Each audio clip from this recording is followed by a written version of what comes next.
ലേവ്യ പുസ്തകം 8-ാം അധ്യായം. യഹോവ പിന്നെയും മോശയോട്, നീ അഹരോനെയും അവനോടുകൂടെ അവൻ്റെ പുത്രന്മാരെയും വസ്ത്രം, അഭിഷേകതൈലം, പാപയാഗത്തിനുള്ള കാള, 2 ആട്ടുകൊറ്റന്മാർ, കൊട്ടയിൽ പുളിപ്പില്ലാത്തപ്പം എന്നിവയുമായി കൊണ്ടുവരികയും സഭയെ മുഴുവനും സമാഗമന കൂടാരത്തിന് വാതിൽക്കൽ കൂട്ടുകയും ചെയ്യുക എന്ന് കൽപ്പിച്ചു. യഹോവ തന്നോട് കൽപ്പിച്ചതുപോലെ മോശ ചെയ്തു. സഭ സമാഗമന കൂടാരത്തിന് വാതിൽക്കൽ വന്നുകൂടി. മോശ സഭയോട്, യഹോവ കൽപ്പിച്ച കാര്യം ഇതാകുന്നു എന്നു പറഞ്ഞു. മോശ അഹരോനെയും പുത്രന്മാരെയും അടുക്കൽ വരുത്തി അവരെ വെള്ളം കൊണ്ട് കഴുകി. അവനെ ഉള്ളങ്കി ഇടിവിച്ച് നടുക്കെട്ട് കെട്ടിച്ചു, അങ്കി ധരിപ്പിച്ചു, ഏഫോദ് ഇടിവിച്ചു, ഏഫോദിൻ്റെ ചിത്രപ്പണിയായി നടുക്കെട്ട് കെട്ടിച്ചു, അതിനാൽ അത് മുറുക്കി. അവനെ പതക്കം ധരിപ്പിച്ചു, പതക്കത്തിൽ ഊറീമും തുമ്മീമും വെച്ചു. അവൻ്റെ തലയിൽ മുടി വെച്ചു, മുടിയുടെ മേൽ മുൻവശത്ത് വിശുദ്ധ കിരീടമായ പൊൻപട്ടം വെച്ചു. യഹോവ മോശയോട് കൽപ്പിച്ചതുപോലെ തന്നെ. മോശ അഭിഷേക തൈലം എടുത്ത് കൂടാരവും അതിലുള്ളതൊക്കെയും അഭിഷേകം ചെയ്ത് ശുദ്ധീകരിച്ചു. അതിൽ കുറെ അവൻ യാഗപീഠത്തിന്മേൽ 7 പ്രാവശ്യം തളിച്ചു. യാഗപീഠവും അതിൻ്റെ ഉപകരണങ്ങളൊക്കെയും തൊട്ടിയും അതിൻ്റെ കാലും അഭിഷേകം ചെയ്ത് ശുദ്ധീകരിച്ചു. അവൻ അഹരോൻ്റെ തലയിൽ അഭിഷേക തൈലമൊഴിച്ച് അവനെ അഭിഷേകം ചെയ്ത് ശുദ്ധീകരിച്ചു. മോശ അഹരോൻ്റെ പുത്രന്മാരെ വരുത്തി അങ്കി ധരിപ്പിച്ച് നടുക്കെട്ട് കെട്ടിച്ച് തലപ്പാവും ഇടിവിച്ചു. യഹോവ മോശയോട് കൽപ്പിച്ചതുപോലെ തന്നെ. അവൻ പാപയാഗത്തിനുള്ള കാളയെ കൊണ്ടുവന്ന് പാപയാഗത്തിനുള്ള കാളയുടെ തലയിൽ അഹരോനും പുത്രന്മാരും കൈവച്ചു. അവൻ അതിനെ അറുത്തു. മോശ അതിൻ്റെ രക്തമെടുത്ത് വിരൽ കൊണ്ട് യാഗപീഠത്തിന് കൊമ്പുകളിൽ ചുറ്റും പുരട്ടി യാഗപീഠം ശുദ്ധീകരിച്ചു. ശേഷം രക്തം യാഗപീഠത്തിൻ്റെ ചുവട്ടിലൊഴിച്ചു. അതിനുവേണ്ടി പ്രായശ്ചിത്തം കഴിച്ചു. അതിനെ ശുദ്ധീകരിച്ചു. കുടലിന്മേലുള്ള സകല മേധസ്സും കരളിന്മേലുള്ള വപയും മൂത്രപിണ്ഡം 2 അവയുടെ മേധസ്സും മോശയെടുത്ത് യാഗപീഠത്തിന്മേൽ ദഹിപ്പിച്ചു.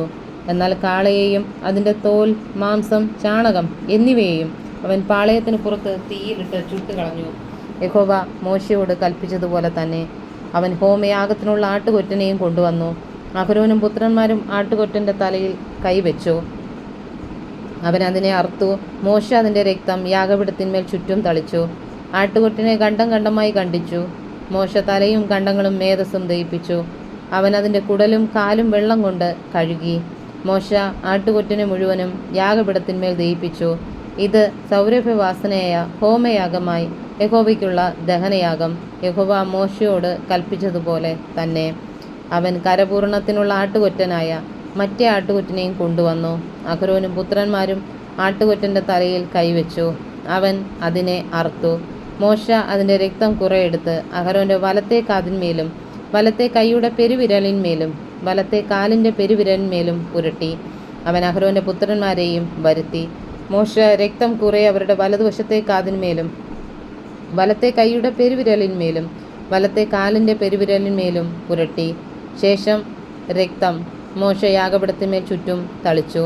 മേധസ്സും തടിച്ചവാലും കുടലിന്മേലുള്ള സകല മേധസ്സും കരളിന്മേലുള്ള വപയും മൂത്രപിണ്ഡം 2 അവയുടെ മേധസ്സും വലത്തെ കൈകുറകും അവനെടുത്തു. യഹോവയുടെ സന്നിധിയിലുള്ള പുളിപ്പില്ലാത്ത അപ്പം ഇരിക്കുന്ന കൊട്ടയിൽ നിന്ന് പുളിപ്പില്ലാത്തൊരപ്പവും എണ്ണയപ്പമായ ഒരു ദോശയും 1 വടയും എടുത്ത് മേധസ്സിന്മേലും കൈക്കുറകിന്മേലും വെച്ചു. അവയൊക്കെയും അഹരോൻ്റെ കയ്യിലും അവൻ്റെ പുത്രന്മാരുടെ കയ്യിലും വെച്ച് യഹോവയ്ക്ക് നീരാജനം ചെയ്തു. പിന്നെ മോശ അവയെ അവരുടെ കയ്യിൽ നിന്ന് എടുത്ത് യാഗപീഠത്തിന്മേൽ യാഗത്തിന്മീതെ ദഹിപ്പിച്ചു. ഇത് സൗരഭ്യവാസനയായ കരപൂർണയാഗം, യഹോവയ്ക്കുള്ള ദഹനയാഗം തന്നെ. മോശ അതിൻ്റെ നെഞ്ചെടുത്ത് യഹോവയുടെ സന്നിധിയിൽ നീരാഞ്ജനാർപ്പണമായി നീരാഞ്ജനം ചെയ്തു. അത് കരപൂർണത്തിൻ്റെ ആട്ടുകൊറ്റനിൽ മോശയ്ക്കുള്ള ഓഹരിയായിരുന്നു. യഹോവ മോശയോട് കൽപ്പിച്ചതുപോലെ തന്നെ.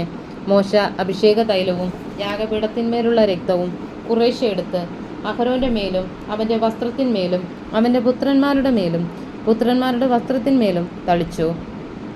അഹരോനെയും അവൻ്റെ വസ്ത്രത്തെയും അവൻ്റെ പുത്രന്മാരെയും പുത്രന്മാരുടെ വസ്ത്രങ്ങളെയും ശുദ്ധീകരിച്ചു.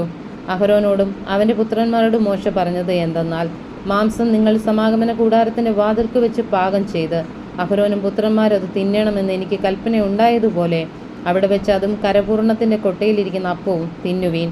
മാംസത്തിലും അപ്പത്തിലും ശേഷിക്കുന്നത് നിങ്ങൾ തീയിലിട്ട് ചുട്ടുകളയണം. നിങ്ങളുടെ കരപൂർണ ദിവസങ്ങൾ തികയുവോളം നിങ്ങൾ 7 ദിവസത്തേക്ക് സമാഗമന കൂടാരത്തിൻ്റെ വാതിൽ വിട്ട് പുറത്തു പോരുത്. 7 ദിവസം അവൻ നിങ്ങൾക്ക് കരപൂർണം ചെയ്യും. നിങ്ങൾക്ക് വേണ്ടി പ്രായശ്ചിത്തം കഴിപ്പാൻ ഇന്ന് ചെയ്തതുപോലെ ഇനിയും ചെയ്യേണ്ടതിന് യഹോവ കൽപ്പിച്ചിരിക്കുന്നു.